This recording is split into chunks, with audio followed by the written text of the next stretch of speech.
is speared through the building like a fireball.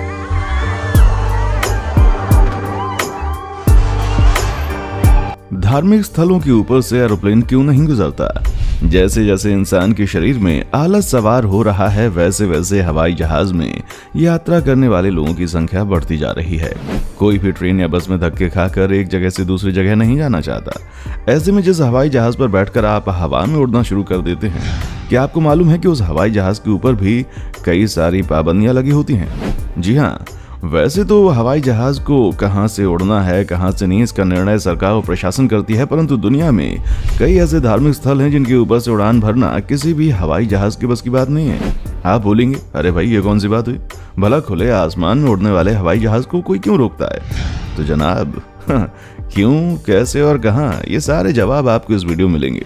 बस हमारे साथ इसी तरह वीडियो में चिपक कर बैठे रहिए। और हाँ, अगर वीडियो हल्की सी भी पसंद आए तो लाइक के बटन को दबाने में कंजूसी मत कीजिए।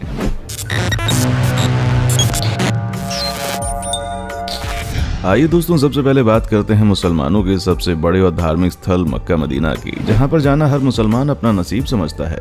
लेकिन किसी हवाई जहाज का ऐसा नसीब नहीं है कि वो मक्का मदीना के ऊपर से उड़ान भर सके। इस्लाम धर्म को मानने वाले करोड़ों लोग हर साल सऊदी अरेबिया के मक्का मदीना में जाकर अपनी हज यात्रा पूरी करते हैं। कहते हैं जो मुसलमान मक्का मदीना की यात्रा पूरा करता है उसे जन्नत नसीब होती है। आज से लगभग 1400 साल पहले पैगंबर मोहम्मद ने मक्का मदीना की स्थापना की थी और तब से इसे कई बार तोड़ा और बनाया गया है, क्योंकि पहले मक्का मदीना ऐसा बिल्कुल भी नहीं था। लेकिन इसे लेकर मुसलमानों के मन में विश्वास और प्यार शुरुआत से ही बना हुआ है।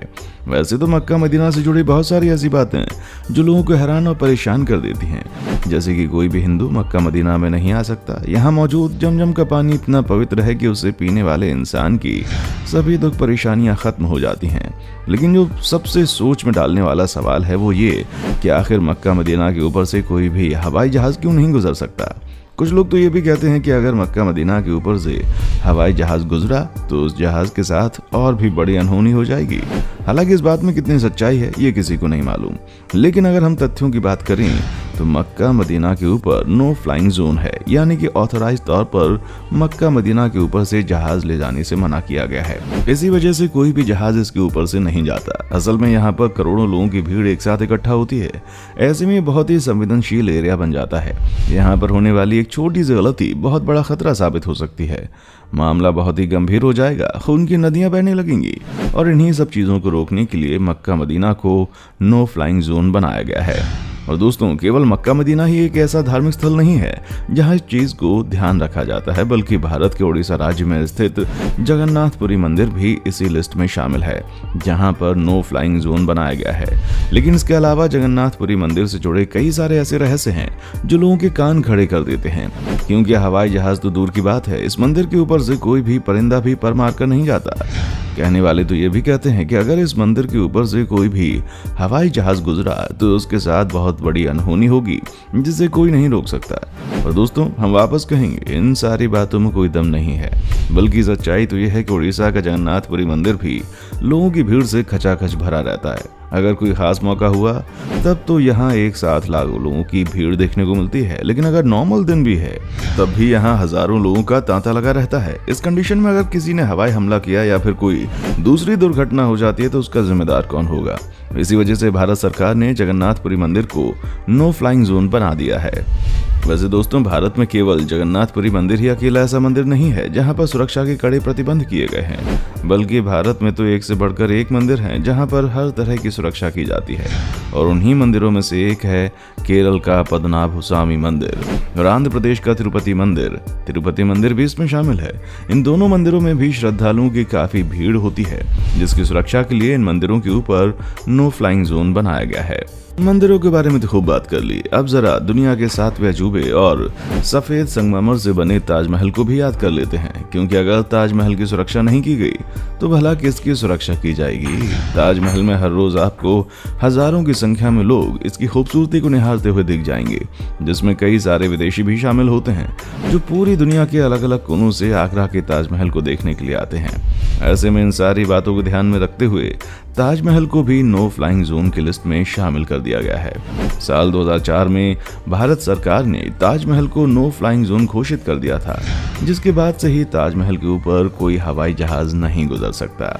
सरकार द्वारा बनाए गए नियमों के अनुसार ताजमहल के 7.4 किलोमीटर के दायरे में कोई भी हवाई जहाज का उड़ना प्रतिबंधित है।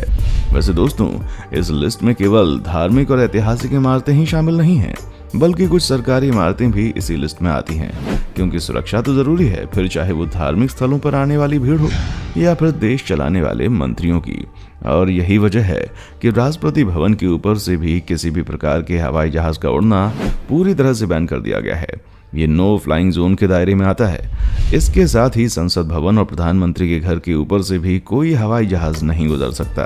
अब दोस्तों, ये तो आप सब जानते हैं कि राष्ट्रपति देश का प्रथम नागरिक होता है, जिसकी चर्चा भले ही कम हो, लेकिन इनकी महत्वता बहुत ही ज्यादा होती है। ऐसे में संसद में देश को चलाने वाली सरकार और मंत्रियों समेत सभी सांसद बैठते हैं, जिस वजह से संसद भवन की सुरक्षा भी बहुत मायने रखती है।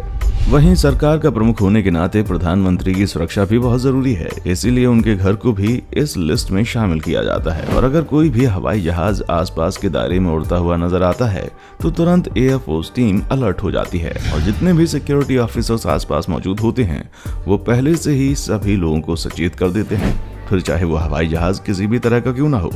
कई बार तो फायरिंग भी होने लगती है, क्योंकि देश के इन जरूरी लोगों की जान के साथ कोई भी खिलवाड़ नहीं किया जा सकता। लेकिन इन सब के अलावा मुंबई में स्थित भाभा एटॉमिक रिसर्च सेंटर, जहां पर भारत के वैज्ञानिकों के द्वारा कई सारी बड़ी बड़ी रिसर्च की जाती हैं, उस पर भी हवाई जहाज के गुजरने से प्रतिबंध लगा दिया गया है। हालांकि ये प्रतिबंध पहले नहीं था, लेकिन जब से आतंकियों की गतिविधियां तेज हुई हैं, तब से इस रिसर्च सेंटर को सुरक्षित बनाने के लिए निर्णय लिया गया, क्योंकि यहाँ पर कई सारी ऐसी रिसर्च होती हैं जो कि आने वाले समय में भारत की काया पलट सकती हैं।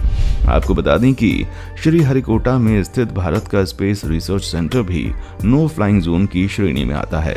ये दोनों ही जगह भारत के लिए बहुत ज्यादा मायने रखती हैं, क्योंकि भारत का हजारों करोड़ रुपए हर साल इन्हीं रिसर्च सेंटर में खर्च होता है।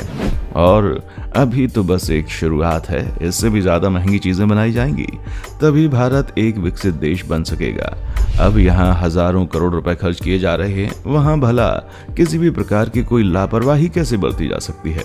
वैसे दोस्तों, तिब्बत भी एक ऐसी जगह है जहाँ से हवाई जहाज नहीं गुजरता। यूं तो तिब्बत एक अलग देश है, लेकिन जब से चाइना की बुरी नजर तिब्बत पर पड़ी है, तब से चाइना उसे अपने देश का हिस्सा बताता है। लेकिन इससे नो फ्लाइंग जोन का कोई लेना देना नहीं है। असल में तिब्बत दुनिया का सबसे ऊंचा पठार है, यानी कि तिब्बत एक ऐसा इलाका है जो कि पूरी दुनिया में सबसे ऊंचाई पर बसा है।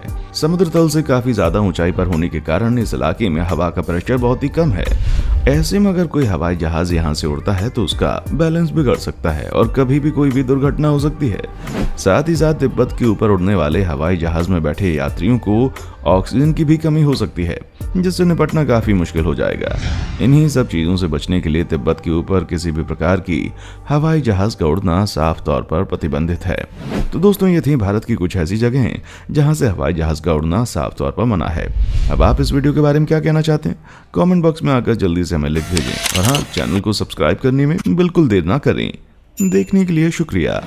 दोस्तों, आपकी स्क्रीन पे 2 और वीडियोस दिख रही हैं, जिसे देखने के लिए आप इस स्क्रीन पर क्लिक करें। दोनों देखिएगा, बहुत अच्छी वीडियो बनी है।